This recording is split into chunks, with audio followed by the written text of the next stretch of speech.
I'm acquainted with failure. If I had to describe what failure is to me, it'd be like the guy you hate to run into all the time.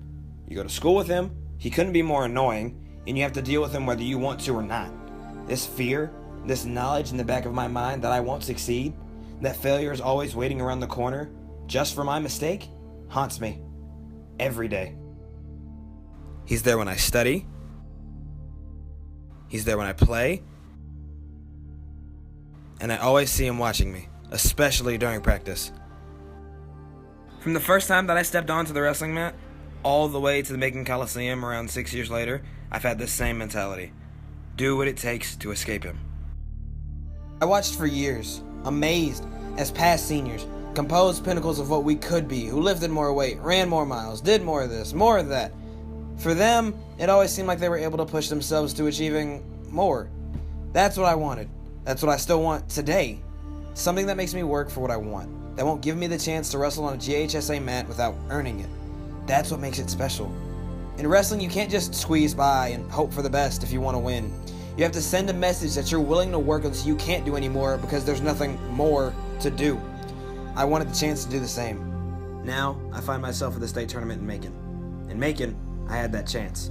In Macon, it was my time to win a state title. Wrestling gives me the tools to make myself stronger than failure. But after the first day of competition, I was the only one wrestling for 5th and 6th. Lovett's 152, Chris O'Cana wrestling the last match of the year after having already lost one, won one, and then having lost another. When you wrestle at Macon on a GHSA mat that you've seen 3 different state champions win on that aren't you, you start to get scared. You're going to lose. You might get hurt. You're definitely not ready. You're not like last year's 152. You can't do what he did. You can't do it. Don't think about that. You can do it. This is stuff they write movies about. The last chance where the main character comes back against the odds. He's trained, bled, and sweat for this one moment to do something great. The bout never changed. The other wrestlers walked off, and his words rang through the Coliseum. Lovett, 152. O'Cana. We walked on the mat and stood on our lines. Everything happens for a reason. I'm here because I earned it. I'm going to win. But see, dreams are never sure things. Langston Hughes understood the fragility of dreams, but he also understood the power of not letting those dreams be forgotten.